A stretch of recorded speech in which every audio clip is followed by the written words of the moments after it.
woke up looking for the broccoli. High key, keep a horn on me, that could my seat. Where are the Chris Hansen predators, or in other words, diddlers, today?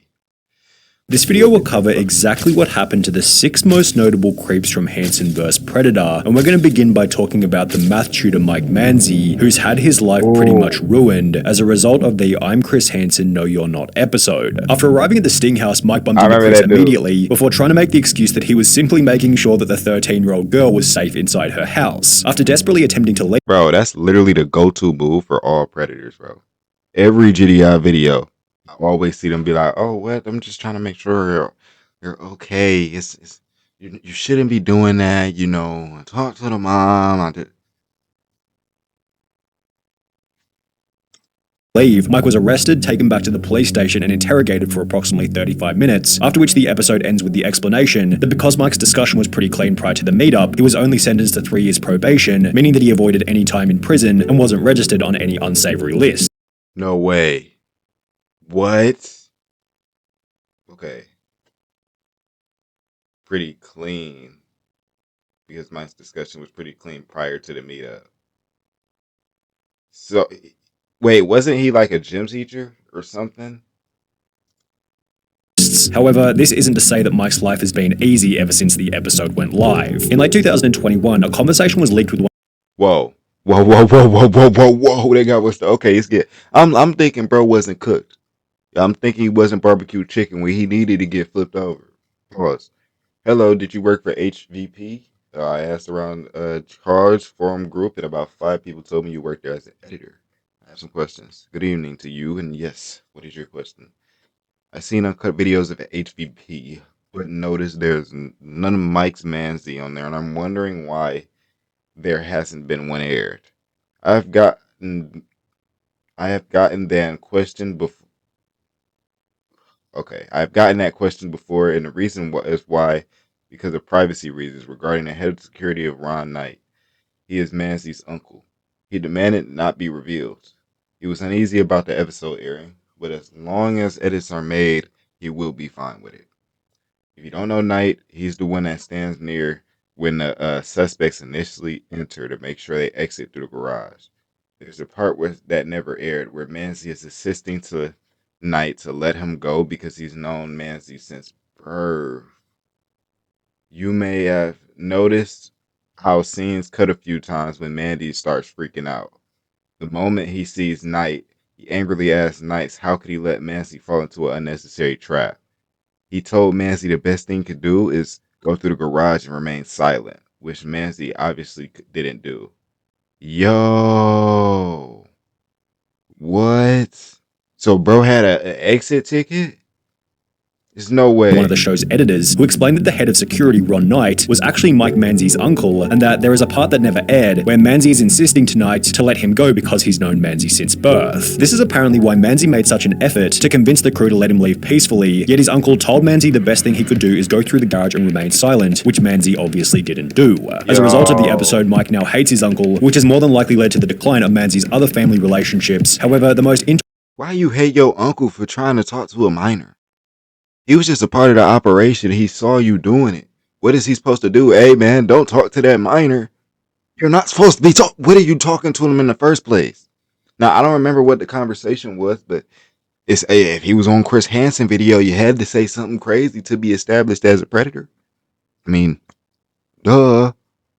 So why you? It's like he just took his frustration out on him. Interesting thing revealed in the message exchange was that Manzi was an avid watcher of TCAP back in the day, which explains why he recognized Chris Hansen immediately. Mike has since been found on a felony dating site, as well as on Facebook under a different name, where a Reddit user was able to get this picture, as well as apparently have a conversation with Mike, who stated that he gets recognized very often, and that Mike actually seems like a very chilled out dude. On Chris Hansen's podcast, Chris explained that Mike is no longer working in education. As far as we know, he is not tutoring or teaching anywhere. He lives with his parents, which would explain 2 recently surfaced photos of Mike working in a retail job, representing a pretty significant fall since tutoring for some of Connecticut's wealthiest families. However, whoa, I'm not going. Whoa, bro. Bro got a couple pounds. However, Mike still got off lightly in comparison to John Dupuy, who, as a result of his appearance on the show, has now become homeless. John waltzed into the sting house without saying a word, and was so creepy that simply standing next to him was enough to terrify the decoy, yet she apparently had nothing to worry about, as he stated that he was only there to watch the football. After revealing that John was simultaneously talking to more than one minor, he was arrested, interrogated, and given a notice to appear in court, where he'd be trolled and heckled by the attendees as he pleaded guilty. And the judge actually in the case had to order the crowd to be quiet, to be orderly, because they had figured out who he was and what he was being accused of, what he was pleading guilty to. John Dupuy was given an 8-year prison sentence beginning in August 2016, although this certainly isn't where the story ends. Only 4 months into his prison term, John's brother and sister were both killed in a car accident, which happened on the very same street where the sting house was located, and in case losing both of his siblings wasn't bad enough, there are unconfirmed anecdotes that John was also disowned by his parents after the episode went live. He was released.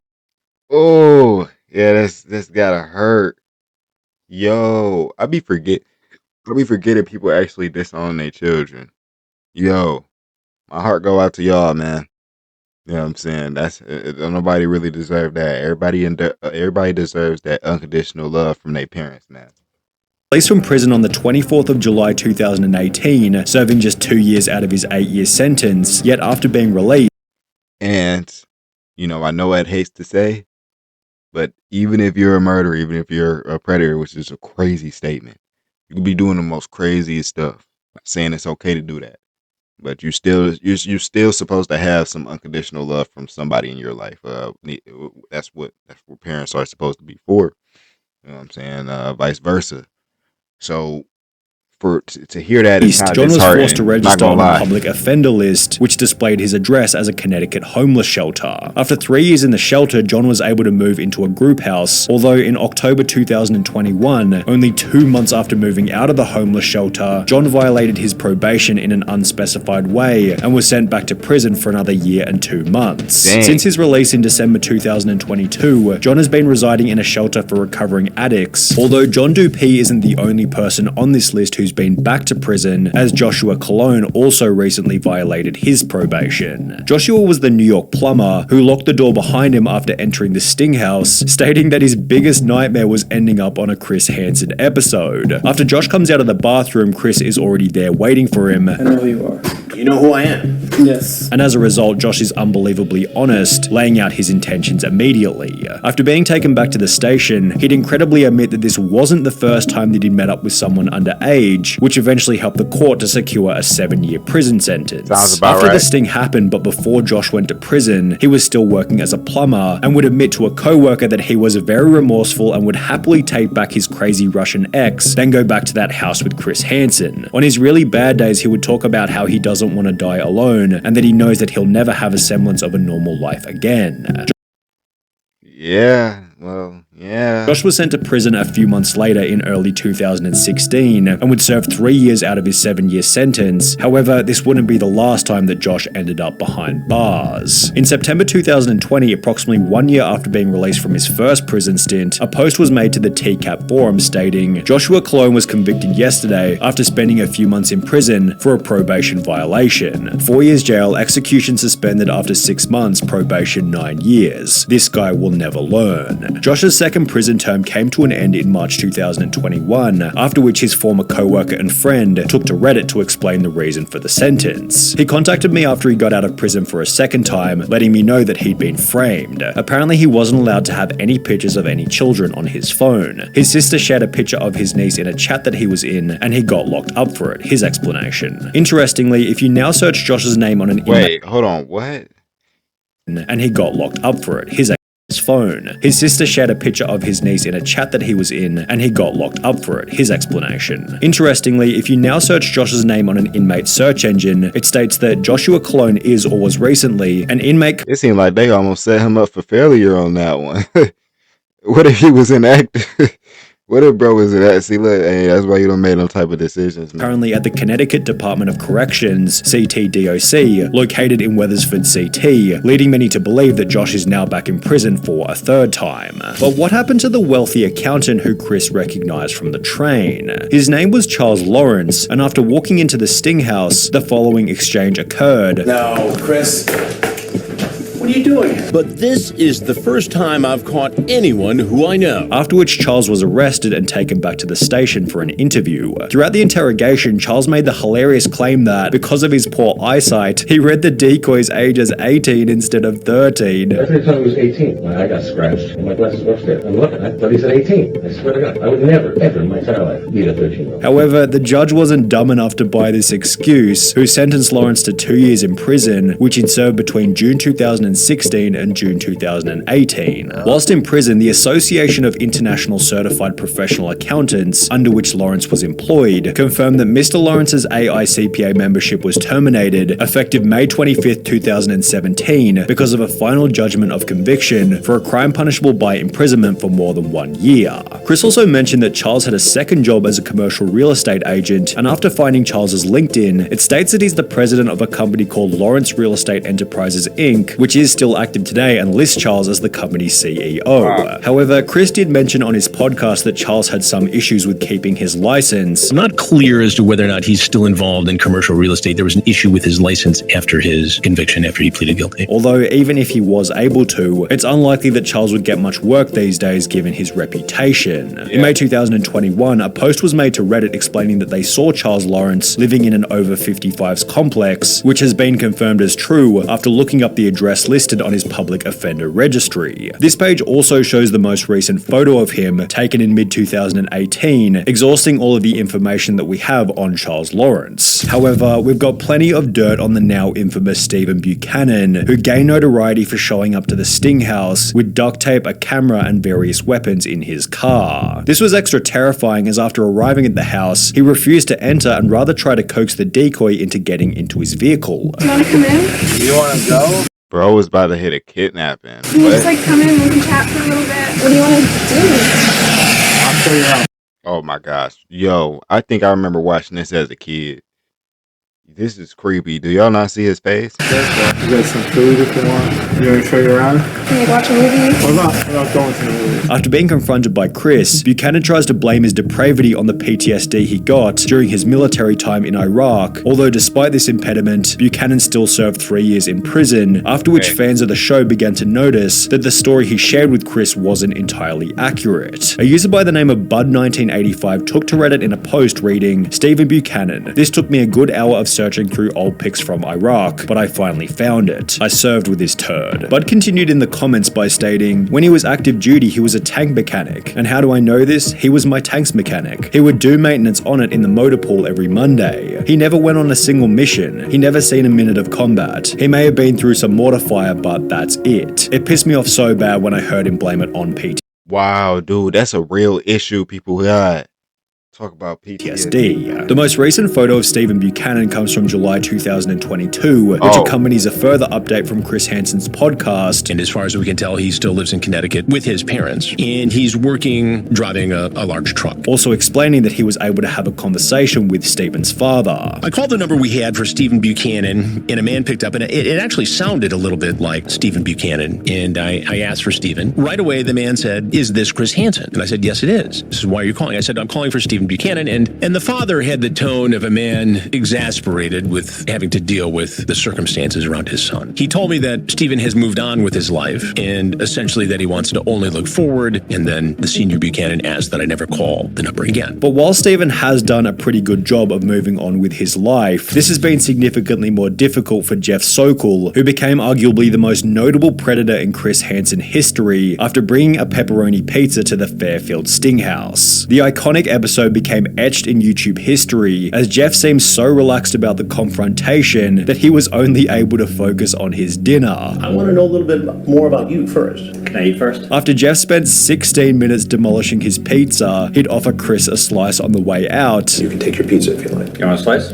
I'm good, thank you. And even after being taken back to the station, Jeff maintained the attitude that he hadn't done anything wrong, according to a source who was at the station with him. He kept his cool. He was pretty confident that he was going to be able to get out of this, be able to get a good lawyer and to really take care of his case. While Jeff seemed confident that he wouldn't receive any charges, this didn't alter his reality, as after going through 3 different lawyers, he'd be sentenced to 2.5 years in prison beginning on the 27th of May 2017. Whilst locked up, the Jeff Sokol episode became so popular that fans of the show tracked down the restaurant from which the pizza had been ordered and began to visit the restaurant asking for the exact same pizza that Jeff had gotten. The restaurant has since had hundreds of positive reviews, many of which subtly referencing the Jeff Sokol incident, and according to an email sent to us by a fan, the restaurant had to eventually ask people to stop asking for the Sokol special, although there doesn't actually seem to be any evidence for this claim. By the time Jeff was released from prison in June 2019, his appearance on the show had racked up a view count in the tens of millions, leading Jeff to try and change his name legally to Sonny Derek Porter. Sokol actually went to court and petitioned to change his name to Sonny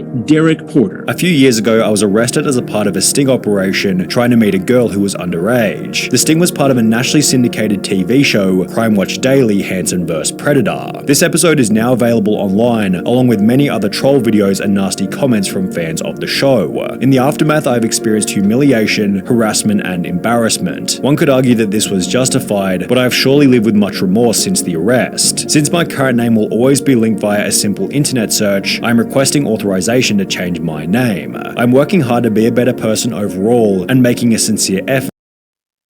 So, how many views did this video get? Because he exposing this dude at, oh yeah, 11 mil. Y'all see that? 11 million. He ain't gonna have to hit that name change again. Sonny V2, you done did it again. Oh geez. To treat everyone with respect. I hope to meet new friends and acquaintances and wish not to be judged based on one gigantic mistake I made a few years ago. I hope to be judged for the person I really am, the person I am today. More than anything, I would like a second chance at a happy and safe life. However, the name change was eventually rejected, which only led to more trolling. Oh dang. I thought he accepted it. It was then discovered that Jeff had been forced to sell his apartment, and according to this Reddit comment, which isn't the best evidence, Jeff moved in with his parents in blank. It seems like he comes from a pretty affluent family, so he probably just mooches from his parents and stays low-key. The most recent photo of him comes from early 2021, which unfortunately marks the final piece of information we have on Jeff Sokol, because despite being one of the show's most notable people, he certainly kept one of the lowest profiles. That's crazy. Hey, I'm not gonna get props off the bro. But he doing it somehow.